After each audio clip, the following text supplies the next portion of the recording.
So welcome to Women in Platforms, and we're really pleased to have Anthony Villis here from First Wealth, MD of First Wealth and a chartered financial planning firm, and yesterday announced on the shortlist for the Schroders UK Platform Awards and the winner for last year for Advisor Practice.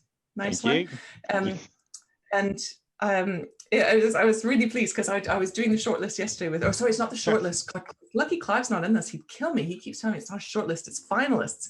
You're a finalist for the Schroders UK Platform Awards. Yeah, so I was looking through the judging results yesterday, and it was a nice coincidence that we were doing this tonight, and you were added to the finalist list yesterday. So you're going to talk to us today about First Wealth's move to become a B Corp, which is fascinating. And there's a lot of firms who've gone down that route recently. And so I'm really excited to talk about that, and also the future of financial planning. The call's being recorded because we posted on YouTube after, but if there's anything we need to take out, we can do that.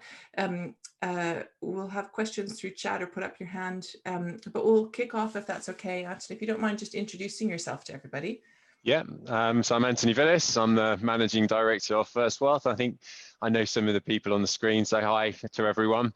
Yeah, so our business, we're a chartered financial planning firm. We founded in 2009. We do financial planning, and we do evidence-based investing, and we do financial coaching. They're the three things we get into. So yeah, that's who we are in a nutshell. Fab. And you've recently moved out of London, I think.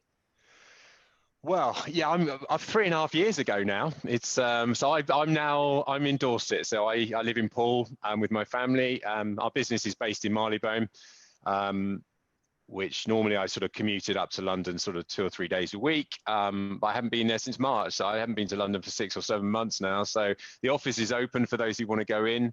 But yeah, we talk a lot about clients, about living a good life, and it's about well-being. It's more than just making money. So my decision was to say to our family that if we're really going to walk the talk, let's go and do it ourselves, so that when clients talk about it, we have the real authenticity about it. So yeah, it's probably one of the best decisions we've ever made, and yeah, it's worked brilliantly. And ironically enough, the whole COVID situation has probably lessened my need to go back to London, because we've sort of found ways of working. So it's yeah, we've been fortunate. I feel very grateful for our setup down here, but it's been okay for us the last 6 or 7 months. Great, that's really good to hear.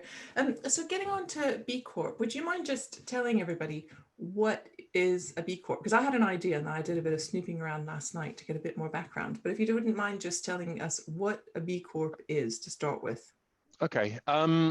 So sort of a B Corp, it's a certified B Corp, it's a company, it's a business, it's a certification, it's for business for good, okay? So it's more a deep dive into our business to look at all aspects of our company and what we're all about. And it's a company really that says profit is one thing, but it's about looking after your clients. It's about making sure that your team is properly looked after, about the culture of your business, about your environmental impact, your diversity and inclusion, and your social impact as well. So it's a sort of real look at your company in terms of, what are you doing? What do you stand for? Who are your people? What are your rules? What do you believe in? And then going through a rigorous process to analyze all those aspects, have a series of interviews, and then to finally, hopefully, make the grade to be signed off as a certified B Corp. So we put in for about 18 months ago. So it took a bit longer than we anticipated. To be fair to B Lab, and B Lab is the sort of people who do the sort of the review. I think they have had quite a big upturn in people who are interested in it in the UK and across the globe, and I think therefore it just took a bit longer than we originally planned. But yeah, we got our certification in August, so we were pretty chuffed about that. That's great, congratulations. I think it's such an interesting shift, because it's about 20 years ago now, I moved to Boston to work, and I thought it'd be really cool to take a business course at Harvard. And in the first lesson, I got into this massive argument with the professor, because he told me the primary purpose of any business is to maximize profit. And I was like, bullshit, that's not true. And, as a naive 26-year-old, I didn't mind telling off the professor at Harvard. And for those of you who know me, I'd probably still do it. But it was so ingrained, right? And it goes right back to like theories of economic theories of Milton Friedman and the purpose of business is for business. And it's such a radical shift, and it's really interesting to see Paradigm Norton have become certified or registered B Corp, Worthstone, a few other firms in the industry. So I think it's fascinating. Do you mind just sort of telling us a little about specifically why it was important to First Wealth, because that's a huge undertaking. I mean, it's a lot of work, 18 months to get it done. Why was it important to you and to the business to go through that? So I'll be completely candid with you about all this stuff. So a lot of things that we do in our business are not, we don't spend months and months and years building spreadsheets and working out what everything is and the pros and cons of everything. And this is the ultimate goal with this. And I run the business, a lot of it on gut feel. And this is around what is the direction of travel that we believe to be good business practice. And does going through a detailed review of our overall process seem like a good thing to be doing to move our business forward? And that was the original intention, to say, yeah, I think this is a good thing to be doing. And I think there was an element of almost enlightenment when we got into this process, that our view now is we want to make a sort of fundamental movement forward of financial services, right? Financial services has still got a pretty poor reputation. That's the reality. And, most of us will work in great businesses and we do great things for clients on a day-to-day basis. But if you go out onto the street and interview target client, a lot of the stuff that they will talk about is negative, right? The negative image of financial service. That's reality. So one of the things you need to face is that reality. So our view for the first probably 10 years of running First Wealth is to say we want to be a super good chartered financial planning firm. And that was what it was all about. It was about giving great advice, looking after our clients and really doing a good job. And I think we can be better at that, but I think we've reached a point where we feel our clients get great service. We've locked down our investment piece on evidence-based. We do the coaching. I think we're where we need to be with that, albeit we can improve.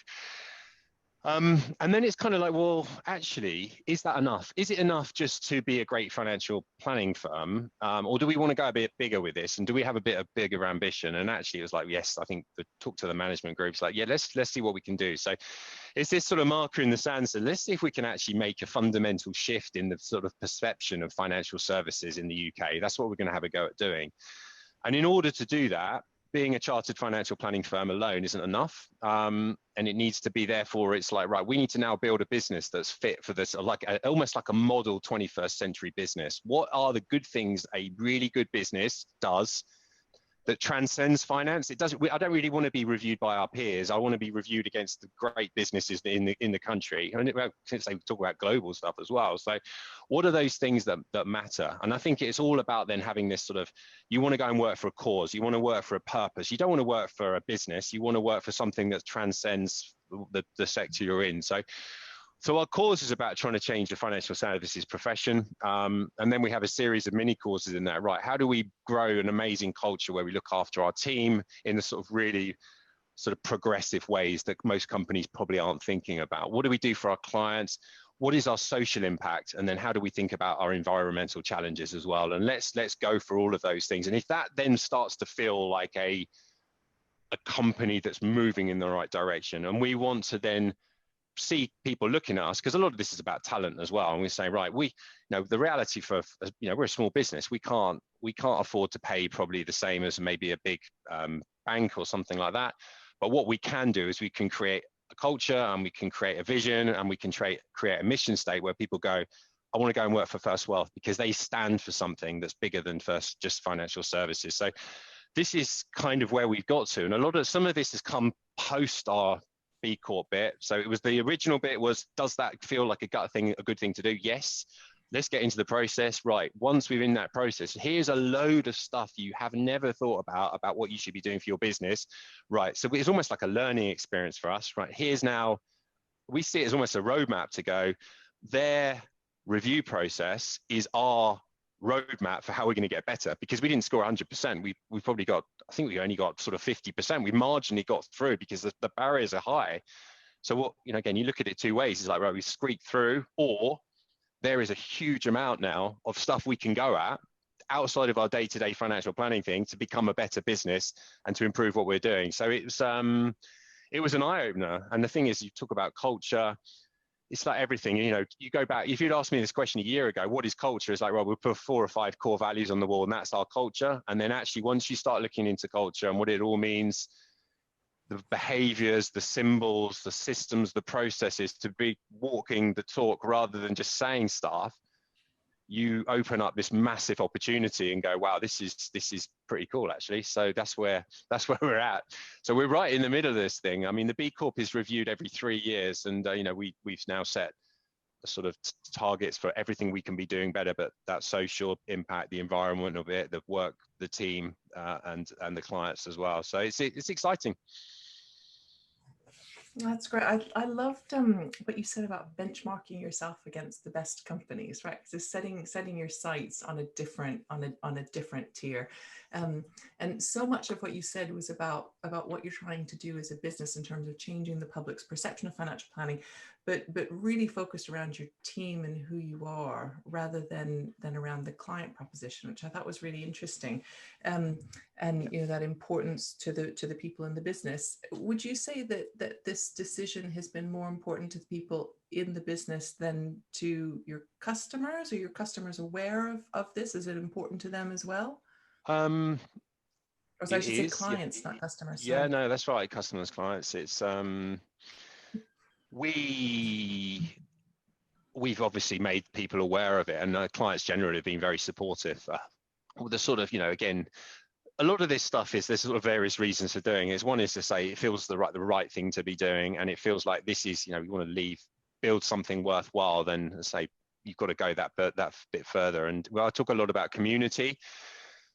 One of the problems that we get within financial services, we all just talk to each other, right? And that's the reality. We talk to each other, and you struggle to build connections outside of the community of financial planning firms or financial services firms. So again, one of the things that we're really keen to do is to go, if we want to build a community, where do we go, right? So what B Corp is a community of like-minded businesses that they can work in all sorts of, you know, they've got sectors, all different types of sectors, but businesses for good. So this gives us an immediate opportunity to then start working with these businesses to go, right, you might be doing carbon offsetting. How do we do that? How do we learn from that? How do we share that information with each other and support each other's businesses? So we can start to build a community that, again, that transcends financial services. It transcends the UK, but there's so much to learn from these businesses as well. So that's a good thing. But from a commercial perspective,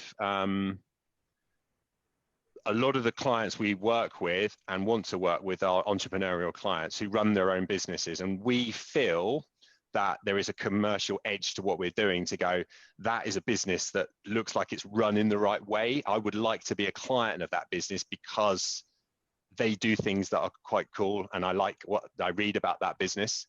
And I think, again, you know, I put myself in the same boat. For too long, we're all talking to each other about, you know, what assumptions are we using on our cash flow models? Are you using 5.5% or 6%? Or what's your fees? And, you know, all that stuff that we're all bored of hearing, that isn't going to move us forward. But we need to step out of that and go, right, what is going to move us forward? And the bigger pictures, the bigger things that the progressive firms of the world are talking about, that's where financial services needs to go. So it's been, again, a lot of this has just become clear over the last year or 18 months. And I thank our lucky stars a little bit that we did get involved with this, because it has prompted so many good questions and sort of given us that clarity of what we're trying to do going forward. Right. The chat is filled with all sorts of people saying that it's so refreshing to hear somebody talking with such passion and authenticity, with passion, also authenticity about what you're trying to do with the business and the impact that can have on customers. And somebody said so refreshing, and I totally agree. It's fantastic. One of the things that was really interesting is you have a podcast and you're interviewing people from all over the world. And I listened to one last night that I absolutely loved. I ended up spending so much time on this woman's website. You'd interviewed somebody who creates bios for people. Yeah, Caroline Mays. Yeah, she's a bit of a star. That's right. Yeah, and so that approach of interviewing entrepreneurs who are doing really interesting things all over the world probably helps with that ethos of learning from what the best of what's happening outside of our little bubble of financial services, I'm guessing. Yeah, that's right. I mean, that was originally the idea. And again, so we did the initial 10-part series just over lockdown. It was kind of right. And we talked to some of our clients and people we have working relationships with. And again, it's sort of the idea of, I didn't want to do another financial services podcast where we're all talking to each other, because that's fine and it's good. And I think there's plenty to learn there. But again, if I want the people listening to it are probably our target audience, clients, potentially, but also other people in the profession as well. They're looking to maybe go to the next stage with their businesses. So again, the B Corp community, all of a sudden, we've now got 3,500 B Corps globally who are potentially on that radar to have conversations with, that are going to be much more interesting, I think, than interviewing someone like me about what I think about the world. But, you know, here's someone trying to solve carbon emissions in France, or here's someone like running a marketing agency in Australia or something. And because you've got that sense of community, we're just going, here's an opportunity to talk about your business and what you're doing, what's the good things your business, what are you trying to solve? And there's some amazing businesses out there. And I think, again, would we have access to those firms if we weren't a B Corp? Maybe we might do, but I think we have extra credibility now because we've been through that process. So again, it just opens up the community in a way that that hopefully will be some interesting stories and will inspire everyone, or certainly inspire us as a business. Great. And Emma, can I come to you for your question about cultures, and then Lucy, if I could come to you after. Yeah, thanks, Heather. I was just really interested in at what point you make a decision to transform either an existing business or start a business from scratch, and how much of a grubby culture that you're trying to change do you have to take along with you to then set the boundaries for what you don't want, and how easy is that to change the habits of, because I mean, you know, we are in a financial services world that's got some habits that continue and continue and continue. And I just wondered, you know, is it a blank piece of paper and you go, from tomorrow I'm going to be like this, or how does that happen? It's a good question. So the actual honest answer to that is, this is probably from the day we set the business up, I think we try to set our sort of stall out for what we were trying to do. So we haven't come from a situation where our culture was a nightmare and we want to try to completely re-engineer it. I think we've come from a culture, we've had sort of 2 or 3 journey bits along here. So we set up in 2009 and it was very much about a fee-based model, RDR compliant before 2012, all about financial planning and with investing. They were the main 2 things. So we had the right intentions, but the first 3 or 4 years, we were doing all right, but it didn't, you know, I don't think Rob and I were we weren't getting as much out of it. And I think we sort of almost gone back to that. So we intended it all to be about planning and coaching and all that thing, but it got back to the stage, we fell back into the trap about talking about clients' money and assets. It was all during the Euro crisis, 2012, you know, what's going to happen to the Euro, what's going to happen to Greece. No one knows, which is a little bit, you know, that was a depressing conversation for too long. So we had a moment, 2014-15, where we reinvented the business at that stage to really focus on proper lifestyle financial planning.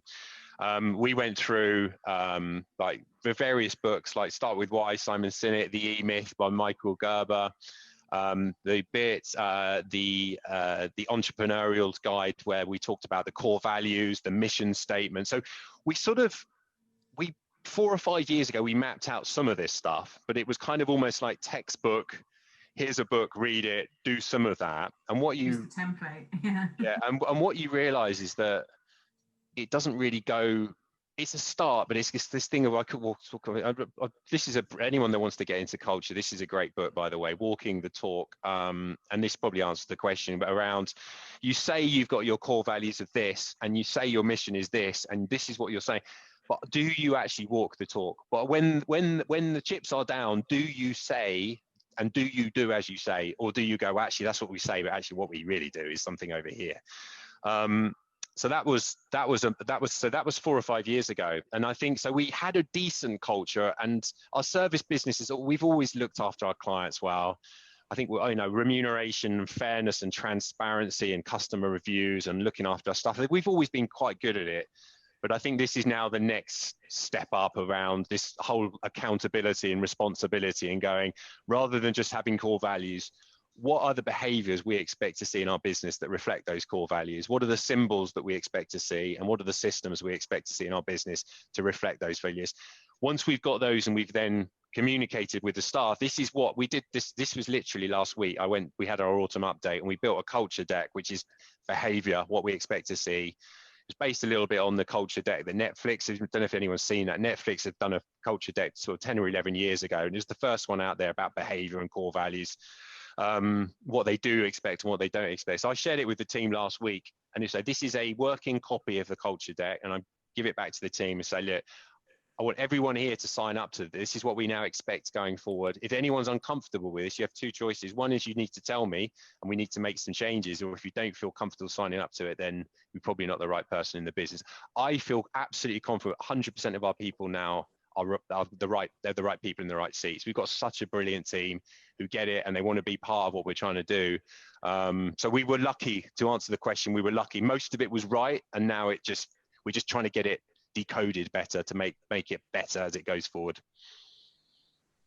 There's a really good podcast I'd recommend to anyone interested in that Netflix culture deck, which is 100 slides, by the way. I mean, they do. It's a pretty remarkable deck of slides on culture only, but it's an interview between Reid Hoffman, who's the founder of LinkedIn, and Reed Hastings. Have I mixed those up? Reed Hastings. Anyway, it's two Reeds, and it's on Reid Hoffman's podcast, Masters of Scale, and he interviews Reed Hastings about the culture deck and about how they made sure they had the right people in the organization to be able to scale. And it's a fascinating conversation, and a great deck to look at. So I totally agree. How long is your deck, out of curiosity, Anthony? 61 slides. Wow. Wow. Amazing. But it's so important for hiring, right? And you can't be involved in all the hiring decisions as the business grows. No, and this is so exactly right. It's kind of, you know, I've worked on this for the last sort of couple of months, and it's kind of right. We're talking about this culture. What is it that's in my head that we need to get down on paper here and it's exactly that. This will be then, right, you want to come and work for First Wealth, this is our culture deck, right? Do you get it? Do you want to be part of this? Because if you don't, it doesn't matter, but if you don't get it or don't want to be part of it, we don't need to interview you, right?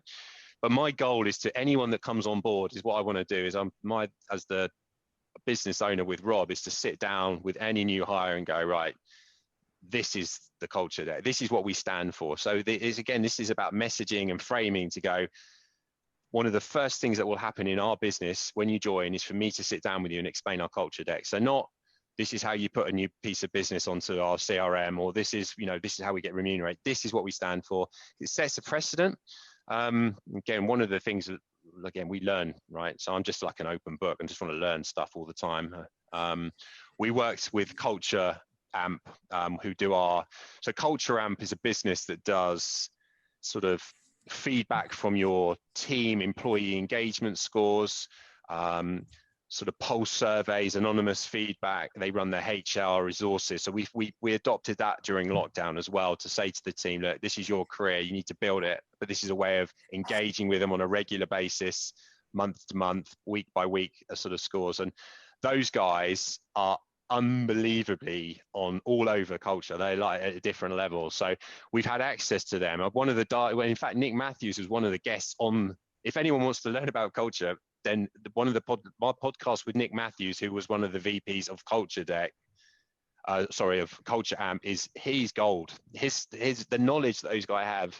So it's kind of right. Let's listen to that. So they talk about all these different things. So again, we're just learning from the best, because they're these guys have spent years and years working on this, and we'll take some of their ideas and boil them down into our business.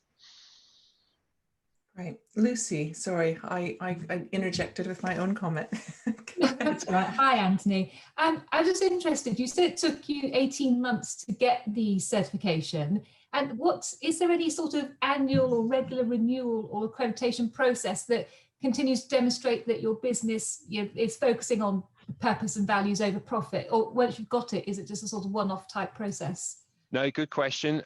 So we have an official 3-year review where we go through the same process and have to give all of that documentation back to B Labs to get the certification again. And it's not a here's the money, let's get it. It's kind of you go through that big sort of, and I'm glad it's not annual to be honest, but we also have to publish our score. So we need to do that internal review ourselves on an annual basis. So we do an annual audit internally to go, this is what your benchmark is, this is what we believe we've scored, to see that we're improving.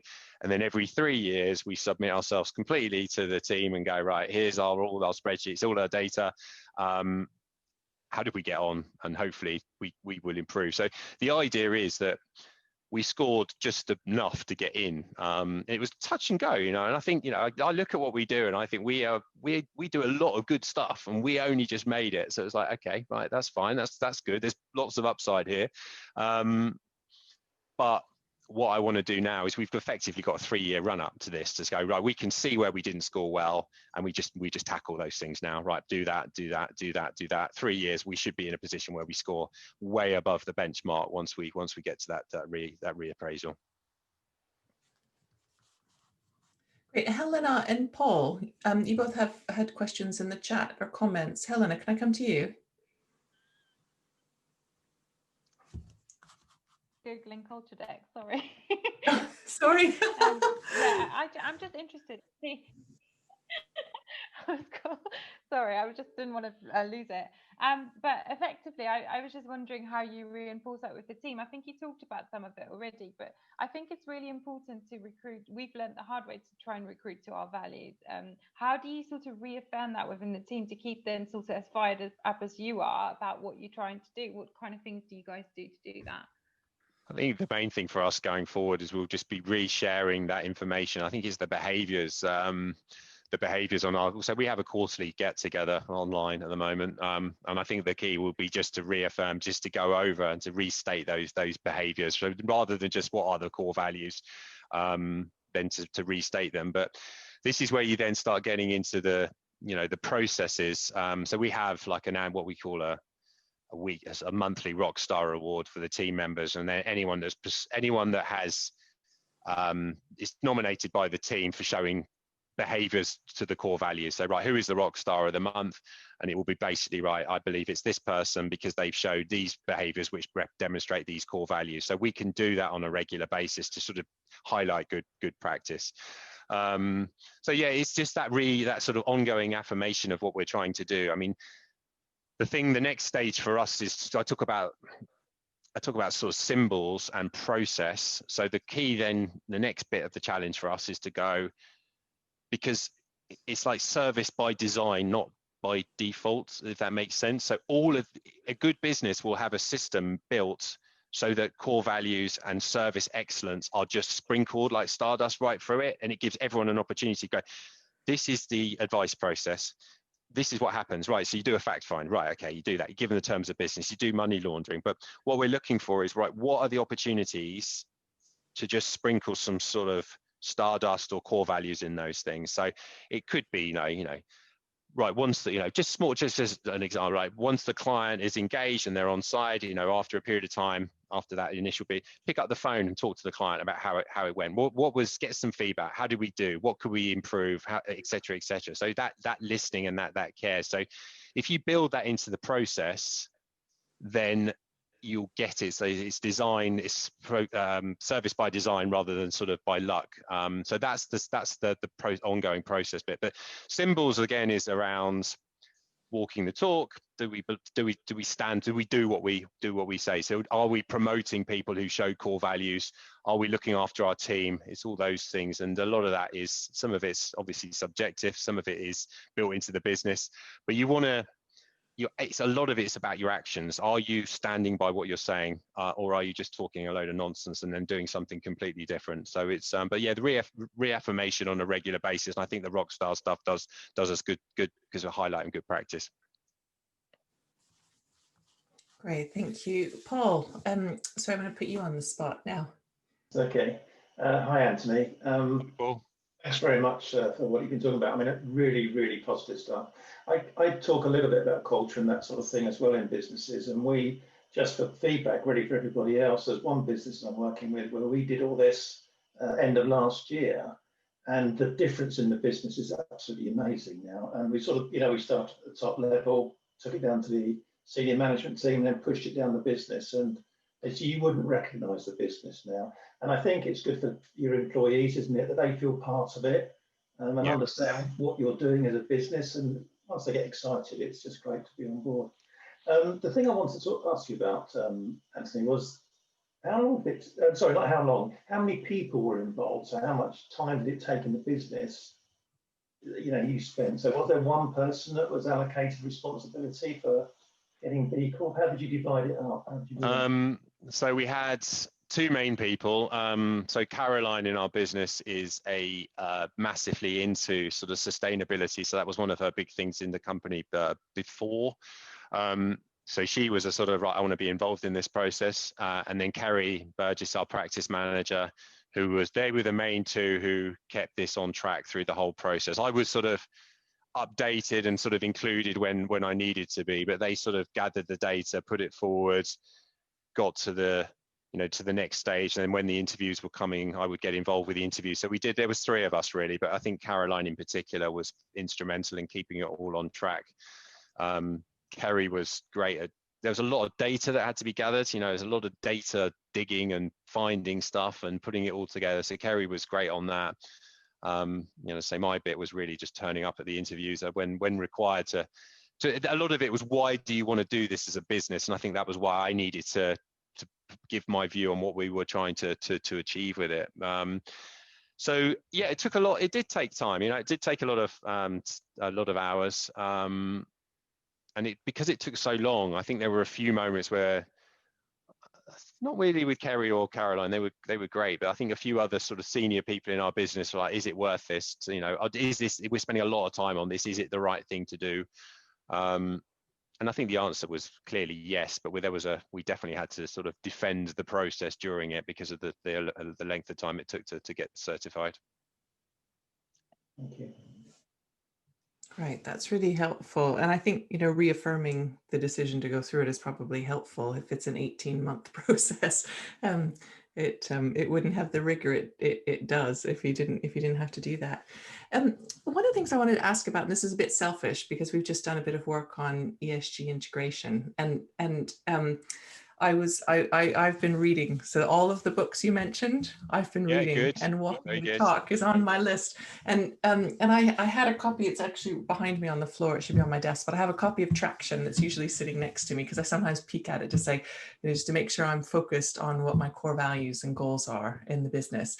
And in doing the report on ESG, I came to the conclusion that actually ESG it's not about integration into the investment proposition or into the suitability. That's part of it, but it's actually integration into the core business values. And it has to happen at the business level to be that the firm needs to have a view on what their view is on ESG integration as a company, as a business, and then that filters through to the other levels, to the conversation with the client about their needs and goals and objectives, and it makes sure that there's better alignment between. And I'm sorry, I'm not explaining this that clearly, but in my view, that makes sure there's better alignment between the client's objectives and their confidence that they'll be well catered to by the firm that they're working with.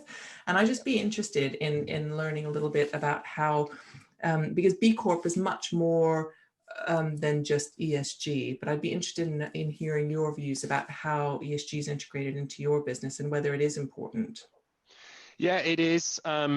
So we have, like many firms, I guess we have two sets of investments. We about a year ago we dumped all our active management, so we moved the whole business to all our clients to evidence-based investing. So we took a load of fees out of the business for clients, and we basically, everything's done on the data. So fundamentally, and if there's any active managers here, then I apologize for what I'm about to say. So but fundamentally, the data says that active management doesn't work, right? So the longer the period is that active management doesn't add any value. So you pay for something that effectively destroys value. So that data was there, so we had a choice. So we had to use right, you can either be an ostrich and bury your head in the sand and go, just hope this whole thing goes away, or go, we just need to front this up and go, you know what we've been doing for the last 10 years, that's all wrong. What we need to do is we need to move everyone to evidence-based, because all the data is here. So we fronted it up with clients. Clients were brilliantly supportive. There were some big savings as well, so that benefited it. So we moved everyone about a year ago.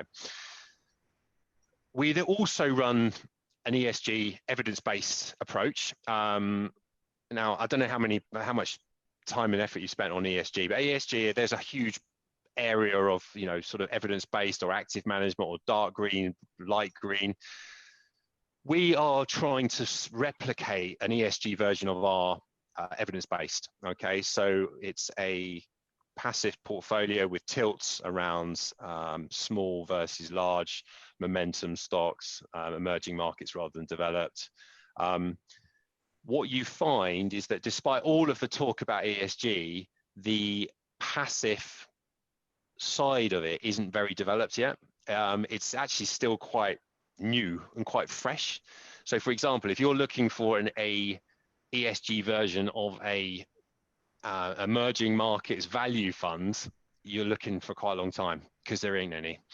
But to be fair, over the last 2 or 3 months, Dimensional, Vanguard, the usual suspects, have started to put these things into play. So we've built an ESG portfolio that broadly highlights the main evidence-based. That said, because a lot of these funds are new, they kind of fail our due diligence to extent to some of them on the main portfolio. They wouldn't pass on the main bonds because they're not a minimum fund size. They haven't got a 3-year track record, all right? So they work for the clients who are particularly keen. They're there and we've got them all ready to go. Our plan, and obviously there's going to be some client discussion and communication with this, is that over the course of the next 2 or 3 years, we want to get to the stage where the evidence-based is replaced purely to an ESG. We don't run anything other than ESG evidence-based portfolios for clients. That's what we want to get to. Now, I think because they're similar and they look so close, with the data, once we go through that 3-year period of these funds have been around long enough, we have more track record to compare them against what they're doing. The fund sizes there, new funds will become available. I think we can probably move like for like to something that almost is identical to evidence-based on an ESG perspective. And I'm hoping that if the ESG hypothesis continues to hold, which I think it will, that I think ESG funds and passives will actually outperform the other indices anyway, so you can actually move to something that will do better. So that is our direction of travel. It's probably a 3-year project. We haven't started it yet, but that's where we want to go with this stuff. And to answer your question, Heather, to go back to that is to go, what do we stand for? Well, we stand for doing things that are good, and we want to do things good for our clients. So one thing we can do is to remove a load of bad companies from the money that we invest for our clients, and that's a fairly easy win. And I think most clients will be. I can imagine with that conversation, if it's not more expensive, the performance stands up and the due diligence is met, I don't think we'll get much kickback from our clients in order to do that. Great.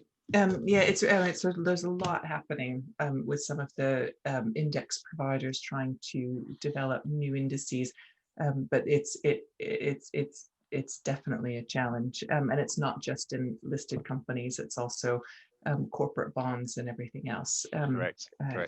As you start digging under the surface, it gets really thorny. I want to move now to talk a little bit about your views of the future of financial planning, because you've published a little about this. I mean, you've already talked about one of your goals is to change the public's perception of financial planning, and I'd love if you could just talk a little bit about how do you articulate your perspective, your view on the future of financial planning. So the future of planning, I mean, the answer is integrated technology, which again, no one will be surprised to hear that. I actually, my feeling at the moment is I think the technology that we have as businesses lets us all down. I think the technology we have in financial services and financial planning isn't anywhere near good enough to help any of us do our jobs in reality. And there's a huge gap, all right? So everyone talks about technology and isn't it going to change everything?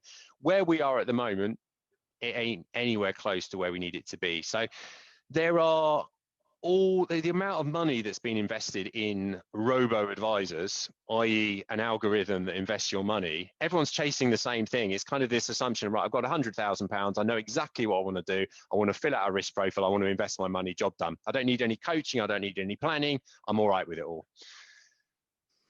That is the end result. But the bit I'm interested in is, well, what about the client who doesn't know what they're doing or wants to have a conversation with you about, right, I've got this money, what can it do for me? You know, what about my well-being? What are the intricacies about my career? How does that intersect with my social status, my community, my physical well-being, my financial? That conversation about that planning. So the future is about building technology that actually helps advisors to do the financial planning job. I don't believe that, you know, again, you probably think 50 years down the line, it might be able to be done completely by sort of computers and algorithms, but I think the system is going to be based around getting clients to the point where they are comfortable with planning. They've done maybe done some of their own planning, but then they want to talk to someone about their options, right? What does this mean? I want to do some coaching. I want to sort of go through. So I do believe in this sort of hybrid model, but the future will be about building systems and technology which will allow clients to gather data, because that's the other thing. Data is an absolute nightmare to conclude. So how can a client do an analysis? They've got investments all over the place. They don't have a dashboard. They can't do any planning. They don't know what assumptions that they should be using. But you can imagine a scenario. My view is to say, right, if you could get a scenario where you could go out like open banking. So you go on to, you set your account up, put your details in, and you almost build your own cash flow model by putting in your own data. So that will say, right, what have I got? Policy, bam, bam, bam. It sends out API links to providers, and all the providers are then forced to give you this information, because it's not we don't do it like that. We still have a wet signature. We want to send you a fax. No, that's not allowed anymore. You need to give this data. And I hope that governments will start putting pressure on companies to stop farting around with this stuff and say, right, this client owns this data, it's their product, give them the information. So put your data in, APIs go out, right, here's your portfolio, here's your banking, here's your pensions, here's your investment, right, I've got it all here, right, what do I need to do?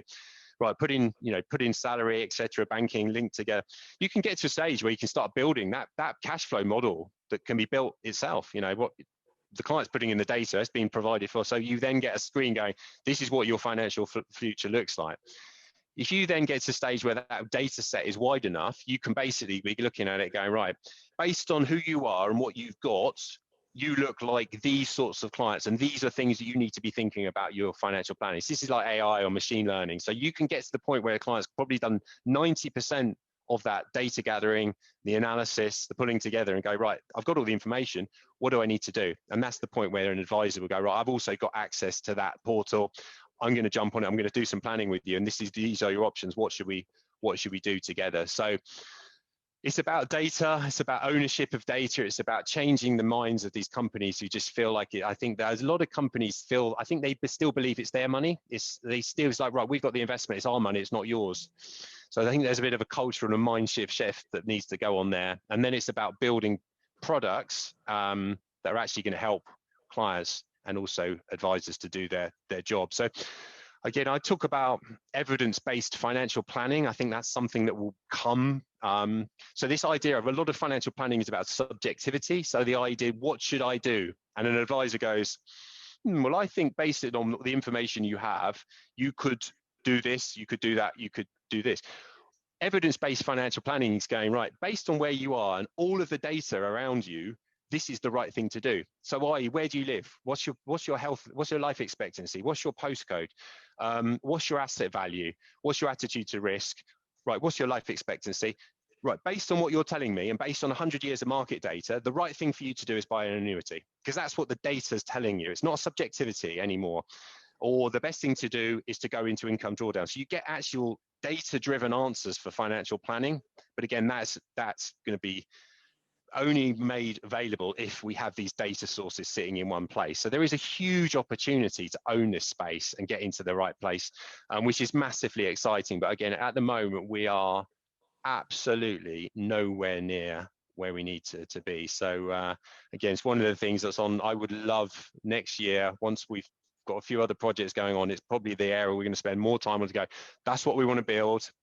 Who can help us work with this to start building an infrastructure that maybe will allow us to start doing some of this stuff. But that's the opportunity.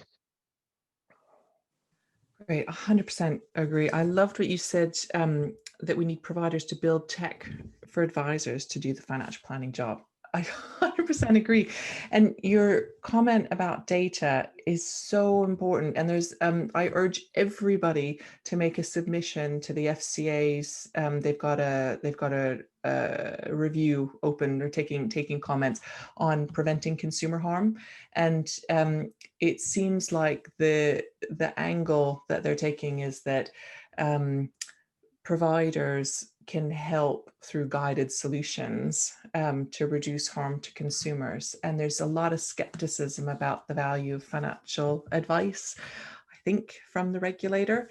And we've made a submission that in order to prevent consumer harm, one of the things that they can do is make data accessible to people, allow them to be able to understand what products they have, and put an obligation on the providers to be able to make that available, because it doesn't help anyone to take 3 to 4 weeks to onboard a new client. And Helena, you made a comment about engaging people and the next generation, and how do you engage them with this if they have to fill out paperwork and sign something 3 times because the provider keeps losing it. It's critical.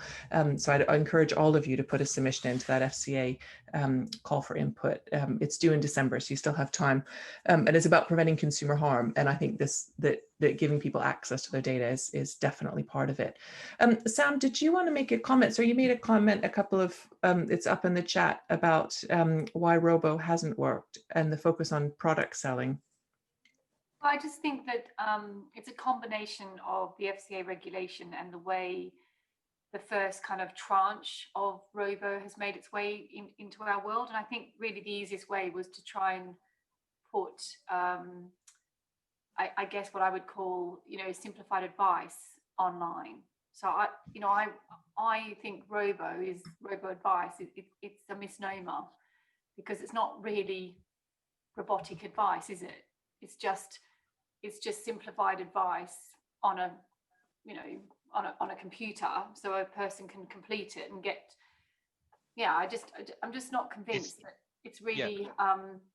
It's not really what an advisor or a planner does, because it skips all the beginning bit, and then it skips all the end bit, and it does a little bit in the middle, which you could argue is useful, but I guess my only pushback slightly is that you kind of have to start somewhere, and I kind of mention online shopping a lot, because I can still remember how bad it was when you first did online shopping, and I did it, and half the sites would fall over when you tried to put your card in. You think, do I go and do my shopping for the 3rd time?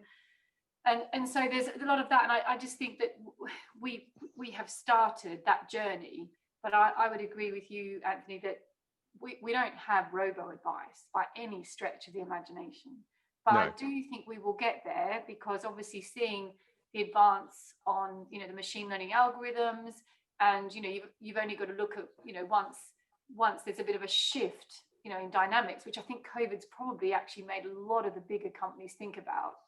I think once you get the budgets and the wherewithal, but I don't know how long that means it will be. I don't know if it's 3 years, 5 years, 10 years. I can't predict, but I do think at some point there will be much better robo advice around, which I still think firms like yourself will engage with, because I still think this is the beginning and the bit at the end.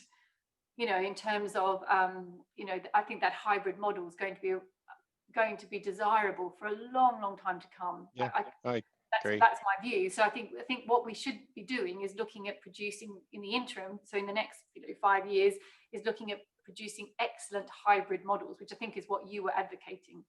Correct. That's my view.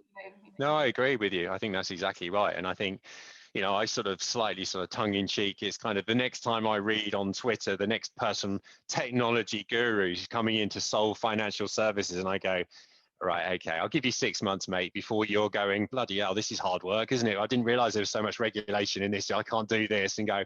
And it always makes me laugh. And that's maybe the point, is kind of the financial services is difficult because of the regulator. And I think that's why you've seen so many robo advisors all of a sudden back wheeling, going, right, we do advice now, because what's happened is the FCA have said, that thing you did where you said, do you want to consolidate all your pensions into this? And they go, did you check that they had some guaranteed annuities on that? Oh, no, we didn't do that. We just carved it all into this because that's what the client told me. He's like, I'm not sure that's how financial advice should work, my friend. It should be this needs to be justified. And you can't do that on the robo advice don't allow it. So all of a sudden, people like Nutmeg are going, right, we're now doing financial planning. We're now going to talk to you about the financial planning. And then the robo advice comes back. And I'm pretty convinced that has come from the regulator going, that it doesn't work anymore, that model. So, and I think there'll be others to follow. So as it stands at the moment, I think things that just consolidate without any suitability are flawed. You can't justify it. So until we get to the point, and that's why the hybrid, someone needs to look at this and go, can I fundamentally sign this off as the right thing for the client to do? And if the answer is yes, do it. And if the answer is no, then what are the alternatives? I mean, I think from my perspective, the quickest win we've got as an industry is something that you touched on, Anthony, when you were speaking about, is what I would kind of call live cash flow planning, which I wouldn't. That's a bit of a barrier, actually. So I kind of call it, it'd be lovely if you know, as an industry, we move to something whereby you have the biggest bit at the beginning, whether that's completely face to face because that's what the client wants, and the advisor model can do that, or whether it's a bit of hybrid even to get that bit done. I don't think it really matters, but there's that bit, and then I think it would be lovely for, you know, to be able to say, actually, you know, you have a plan for and actually there's kind of what I call when it gets too far low, too far down, or too far out on the boundary of what my main plan is, I want intervention, right? And it could be that the computer can intervene for a little bit just to get you back, like it's an amber.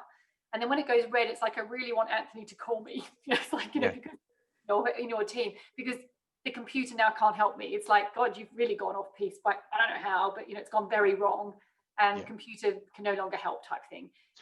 But I just think that to me would be a lovely step up as a really customer centric proposition compared to what I call the annual review, you know, that is like, right, we sit you down, we do this and we do that, and then the minute you walk out, you think to yourself, oh, you know, I'm feeling good, I'm feeling great. But then, you know, as you know, quite a few people experience when they hit COVID, it's like, well, I'm not sure how good that plan is anymore, and I'm like, I only saw you a month ago, and now I feel like I need to go back. And it's like, whereas if you just had this plan, there'd be some people that you wouldn't intervene potentially for 3 years. I mean, they just literally, their plan's beautiful. I mean, they're contributing to whatever it is they set up. Everything's performing how you all thought it would. I mean, genuinely. And then there's some other people that just wobble all over the place a bit. And I just think there's got to be a model where it's a little bit more computer helps advice like that. That's what I mean about hybrid as well. And that's where I really think the next step's got to be. And that you're right about open banking and the open finance and the pension dashboard. I don't know if I'm just an optimist, but I really want that world to collide with the advice world and produce a better experience. But there you go. Yeah, no, that's exactly right. I mean, most of you will know Neil Page, who works at BIQ. I mean, their system, their analysis does quite a lot of that stuff in the background. So it will look at some of the cognitive biases around risk. So, right, this is the risk profile of this client. So how comfortable are they? It could be 10, 20% either side, or whatever that number is. What are their main biases? So how are they affected by herding or framing or loss aversion? So the idea is that we started working with them. It's still ongoing because I think their product needs to be built more, and I don't think Neil would mind me saying that. So we're trying to work together with him. But the ultimate, exactly right. So that client, you get a score. So, and it will be based on what's going on. This client is going to be freaking out a little bit because they have got low composure. They're affected by what's going on in the news. They're affected by the volatility based on their portfolio. There's a red alarm flagging over here. So the idea is that information can be fed to the advisor. You should be able to pick up the phone. The ideal thing is you pick up the phone to the client and go, I just thought I'd just phone you today because I've been thinking about you. And they say to you, you know what, I was going to phone you this afternoon because I've been worried about the stock market. And you go, yeah, I knew you were going to be worried about the stock market. And that's why I'm phoning you, because that data, so that kind of exists. It's not quite there, but you can imagine a automatic signal to call someone. And I think Nutmeg do some of this stuff as well. They go, right, your risk profile, you're probably going to be feeling a bit uncomfortable. Automated email to that client to go, don't worry about it. But again, if it's me, a phone call, that one-to-one contact, well, we've talked about this, but you need to know the timing is right. And everything, if you can be proactive, if you can pick the phone up to phone the client before they phone you, then you are winning. So again, that's the data. The data exists. It's about the psychoanalysis, but then it's programming it into a system. So we are going there. It's just not quite, it's not quite finished yet. I mean, the only other thing that I would just say, now you've got me, Heather, you've got me on one. This is terrible. I know, but we were at time. We're at time, Sam. Oh, I have to, there you go. Well, it's good. It's good because I was, yeah, something completely different. It's got to do with the risk, because it's obviously, because I know Neil really well. So Neil, yeah, anyway, another day, sorry. Another day, another day. Another day. Anthony, fantastic. I mean, I think it's a testament to how fantastic the session's been that that I had to cut it off.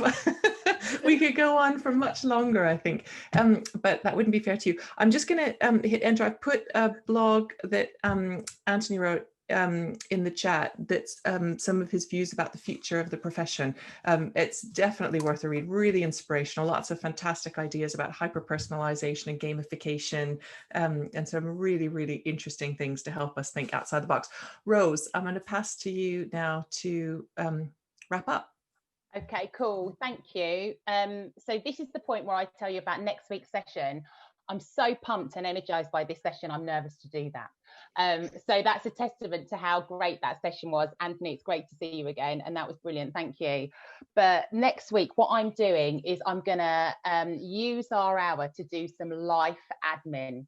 And what I mean by that is when I was off between jobs, I did some stuff around pension savings, life insurance, and I did my will. So I have found someone who's pretty amazing, and she's going to talk to us about, we spend so much time building up financial security and financial resilience during life, but to make sure that our legacy is insured and protected when we leave, we're looking at reasons why, but also what some of the pitfalls around why you need to do this. So for example, I'm cohabiting, I'm not married, I'm in a blended relationship, how you make your wills, not just having a will, but how you make the will. You can actually disinherit children and you have no idea about doing it. So I just think it's really interesting. It's really important. It's relevant to people young and old. So I'm going to capture this time, and I'm gonna take us through some life admin, because that's the stuff we always keep meaning to do, but we don't want to. So hopefully I'm going to give us a bit of motivation around why we should do that. And she's amazing, really, really engaged. She's so passionate about estate planning and works hand in glove with wealth and protection advisors to make sure that, you know, to deliver good service. So that is what I have lined up for you next week, my friends. So I think I'm going to wrap this up. So thank you again. Thank you, Anthony. Thank you again for your participation. Fantastic questions. Great chat. Shows engagement, and see you all next week.